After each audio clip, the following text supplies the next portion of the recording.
이해가 되는 성경 통독입니다. 요한계시록의 전체 구조를 보면요. 1장부터 3장까지는 7교회, 소아시아 7교회에 보내는 서신의 내용들이죠. 그 다음에 4장, 5장은요. 천상의 모습을 비춰줍니다. 하늘에 보좌가 있고 그 보좌에 앉아 계시는 분과 그 보좌 주위에서 일어난 일들을 비춰주는 것이 4장과 5장이고요.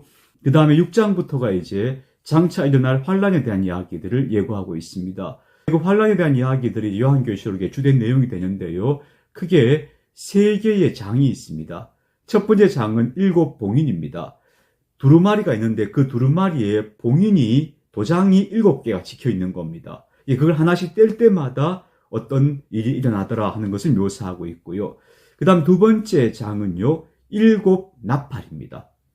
7번 나팔이 울려요. 근데 그 나팔이 불려질 때마다 이런 일이 일어나더라 하는 것을 묘사하고 있는 게 7나팔의 장이고요. 그 다음에 세 번째는 7대접입니다.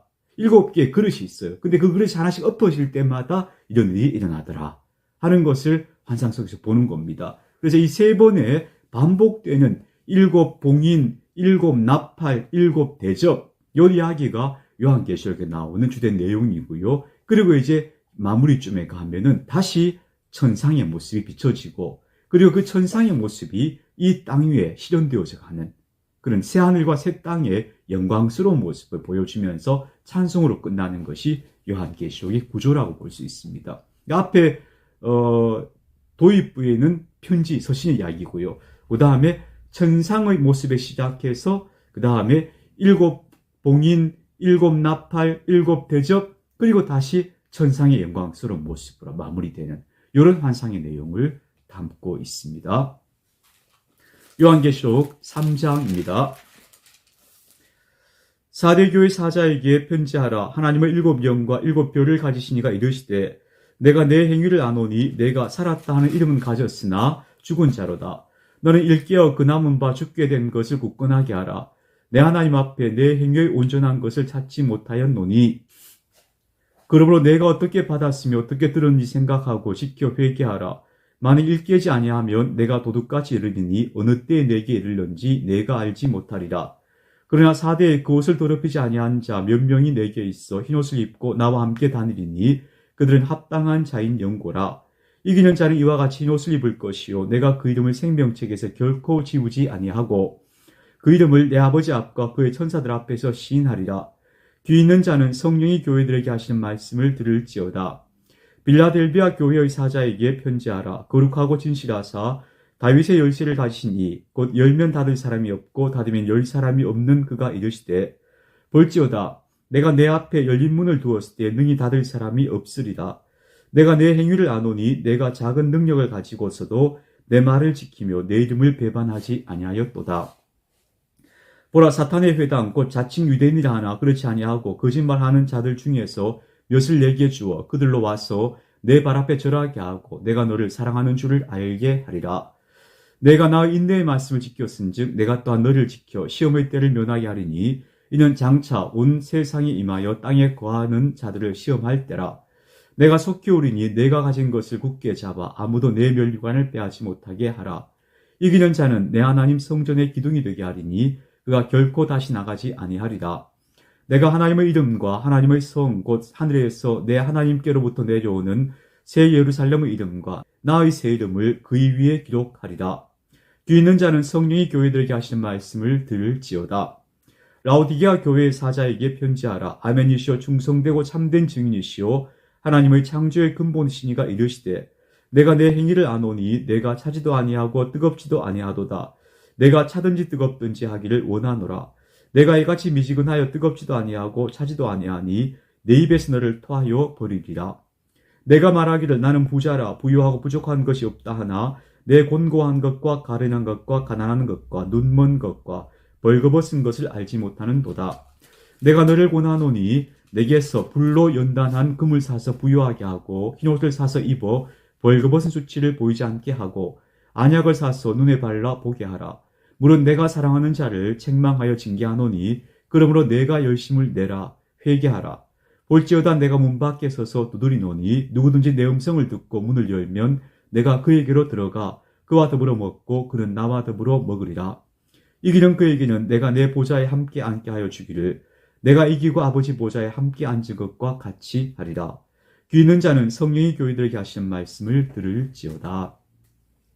4장 일후에 내가 보니 하늘에 열린 문이 있는데 내가 들은 바 처음에 내게 말하던 나팔 소리 같은 그 음성이 이르되 이리로 올라오라. 이후에 마땅히 일어날 일을 내가 내게 보이리라 하시더라. 내가 곧 성령에 감동되었더니 보라 하늘의 보좌를 베풀었고 그 보좌 위에 앉으신 이가 있는데 앉으신 이의 모양이 벽옥과 홍보석 같고 또 무지개가 있어 보좌에 둘렸는데 그 모양이 녹보석 같더라. 또 보좌에 둘려 24보좌들이 있고 그 보좌들 위에 24장로들이 흰옷을 입고 머리에 금관을 쓰고 앉았더라. 보좌로부터 번개와 음성과 우레소리가 나고 보좌 앞에 켠 등불 7이 있으니 이는 하나님의 7 영이다. 보좌 앞에 수정과 같은 유리바다가 있고 보좌 가운데와 보좌 주위에 4 생물이 있는데 앞뒤에 눈들이 가득하더라. 그 첫째 생물은 사자 같고 그 둘째 생물은 송아지 같고 그 셋째 생물은 얼굴이 사람 같고 그 넷째 생물은 날아가는 독수리 같은데 4 생물은 각각 6 날개를 가졌고 그 안과 주위에는 눈들이 가득하더라. 그들이 밤낮 쉬지 않고 이르기를 거룩하다 거룩하다 거룩하다 주 하나님 곧 전능하신 이여 전에도 계셨고 이제도 계시고 장차 오실지라 하고 그 생물들이 보좌에 앉으사 세세토록 살아계신 이에게 영광과 존귀와 감사를 돌릴 때에 24장로들이 보좌에 앉으신 이 앞에 엎드려 세세토록 살아계신 이에게 경배하고 자기의 관을 보좌 앞에 드리며 이르되 우리 주 하나님이여 영광과 존귀와 권능을 받으시는 것이 합당하오니 주께서 만물을 지으신지라 만물이 주의 뜻대로 있었고 또 지으심을 받았나이다 하더라. 자, 4장은 하늘 보좌의 모습을 보여주고 있죠. 하늘에 보좌가 있는데 온갖 보석으로 장식되어 있고 거기 어떤 분이 앉아 계시는 거예요. 근데 그 보좌 주위에 24개의 보좌가 또 있는 거예요. 의자가 또 있는데 거기에 24명의 장로들이 있더라. 이렇게 말하죠. 왜 24장로인가? 아마도 12 더하기 12, 24. 12는 완전수라고 보거든요. 그 완전수에 또 갑절이 되는 24장로가 그 주위에 있더라. 그런 의미인 것으로 보고요. 12가 왜 완전수인가 하면 어제 제가 7이 완전수, 신성한 수라고 그랬죠. 7은 3과 4를 더한 수고요. 12는 3과 4를 곱한 수입니다. 그래서 7과 12는 둘 다 완전수라고 보게 되는 겁니다. 말씀드린 것처럼 3은 우주의 구조를 말하고 있고 4는 우리가 살고 있는 이 세상, 사방을 의미한다 그랬죠. 그래서 더하면 7이 되고 곱하면 12가 되는 겁니다. 자, 그리고 24장로의 보좌가 있었고 또 4 생물이 있었다는데 4 생물은 사자, 그리고 송아지, 사람, 독수리 이런 모습을 가지고 있었고요. 아마도 피조물들을 대변하고 있다 그렇게 볼 수 있겠고요. 6 날개가 있다는 것은 그들이 가지고 있는 기동성 그리고 능력을 의미하고요.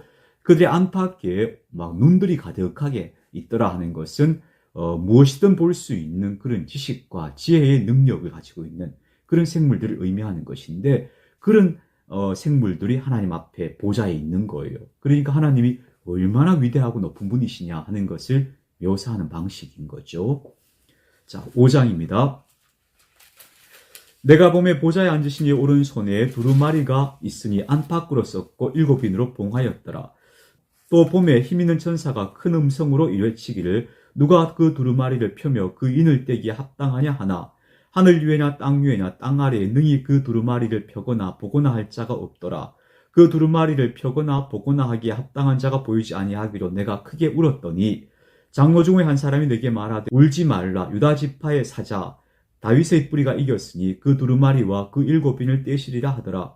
내가 또 보니 보좌와 4 생물과 장로들 사이에 한 어린 양이 서 있는데 일찍이 죽임을 당한 것 같더라.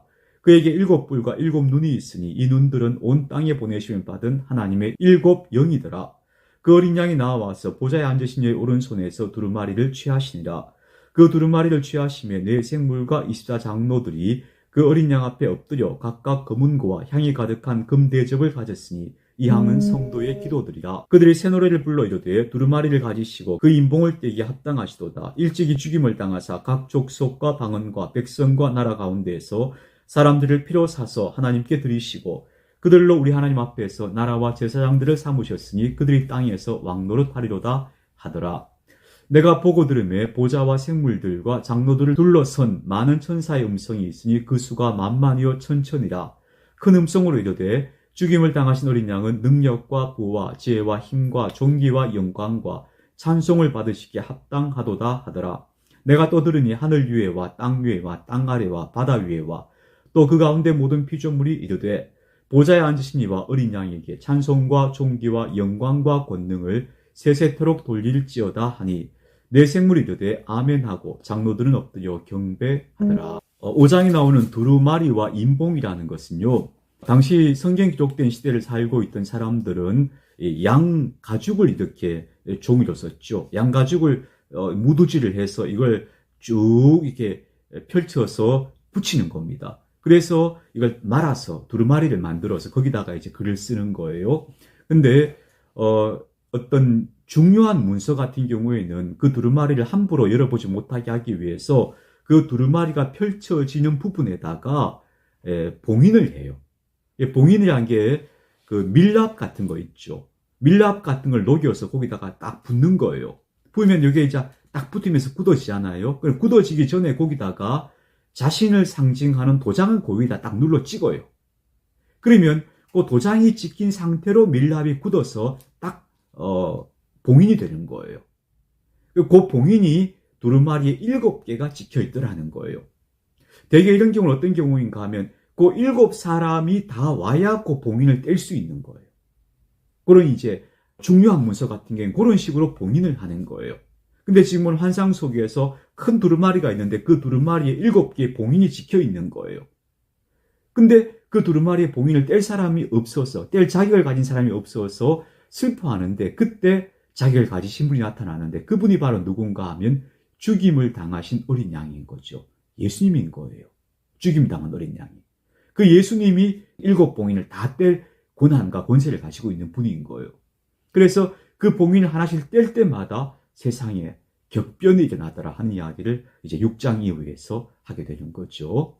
요한계시록 5장 말씀까지 읽었습니다. 그리스도의 평화가 함께 하시기를 축복합니다.